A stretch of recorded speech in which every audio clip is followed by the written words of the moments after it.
Sanibonani. Wey'ngane zawethu,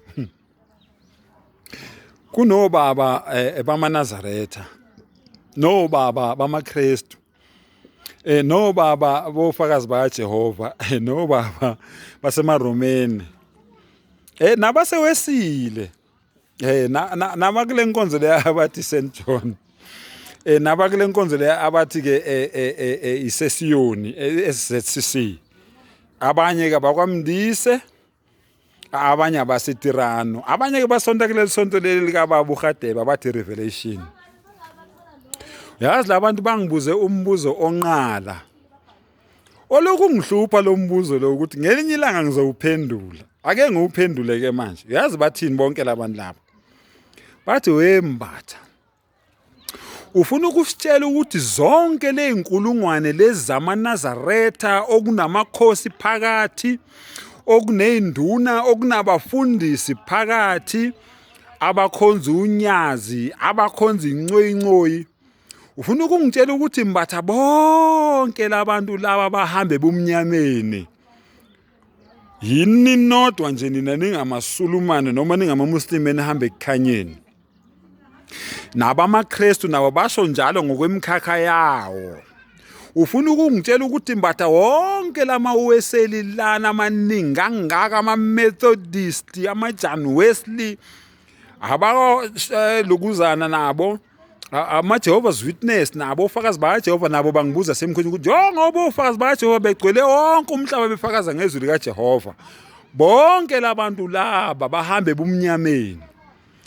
Nabase-St John nabo futhi bangibuza same question. AmaZayoni nabo, amaKristu bangibuza nabo same question. Hey bafowethu, abakhonza amadlozi nabo bangibuza same question. Bafowethu, ngicela ukuwuphendula-ke lo mbuzo ke manje. Bathi mina ngicabanga ukuthi yimina ngedwa noma amaMuslimi wodwa ahlakaniphile. Bonke labantu laba bazi itunqa, bonke labantu laba bazi iphukuphuku, bonke labantu laba bahambe bumnyameni, bonke labantu laba kuningi nje abakhulumayo. Omunye nje ungibuza ukuthi usho ukuthi bonke labantu laba babalayo ndoda baqajelwa amakhanda, bonke labantu babalayo ndoda baphila njengemkhovu.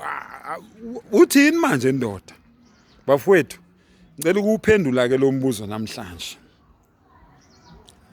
Angikhathali ukuthi uyinkosi, uyinduna, umfundisi, uyibhishobhi, uyidikoni, ubaba womuzi, umakoti, ugogo, ungumkhulu.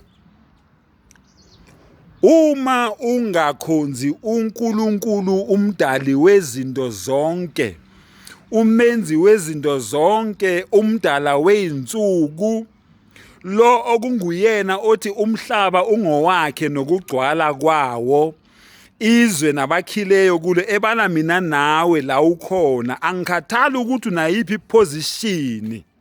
Ngiyawuphendula-ke lo mbuzo namhlanje.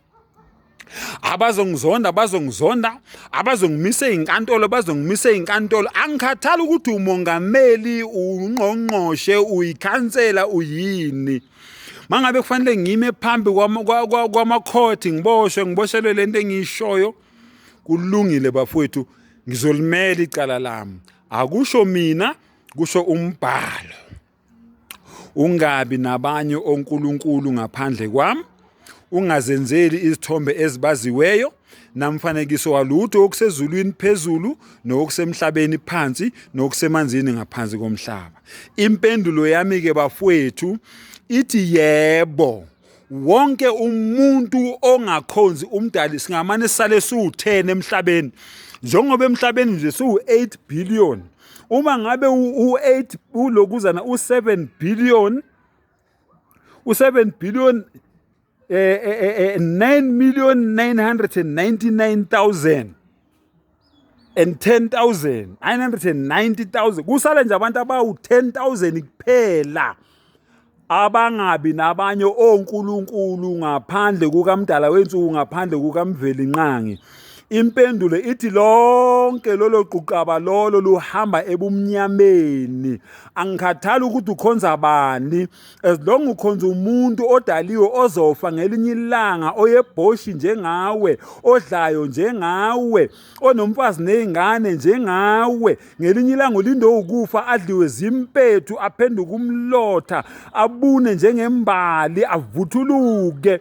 Uma ngabe wena ukhonza lowo muntu loyo, uhamba ebumnyameni. Yilo 10,000 kuphela oyodla umhlanganiso, oyothwala umqhele, oyongena ezulwini laphakade, oyohlala ngenjabulo. Wonke lolu quqaba lolu lesihogweni. Ngiyacabanga-ke manje ukuthi uphendulekile wena ongibuza lowo mbuzo loyo. Akuyi ngeningi, kodwa kuya ngokukhonza umdali wakho ngendlela umdali wakho afuna ukuthi akhonzwe ngayo. Acabanga ukuphendulile-ke manje. Seningangithuka-ke, ningibophe, ningisongele, ningizingele, nenze konke nikuthandayo. Kodwa iqiniso ngilibekile njengoba linjalo. Akusho mina, kusho umbhalo. Ngininikile Isaiah 44 verse 6, Isaiah 43 verse 11 to 13, Exodus 20 verse 3. Nginikile nombhalo owenza ukuthi ngikhulume kanjena. Ngiyathemba ukuthi abantu baphendulekile. Wa akhiru da'wana anilhamdulillahi rabbil alamin.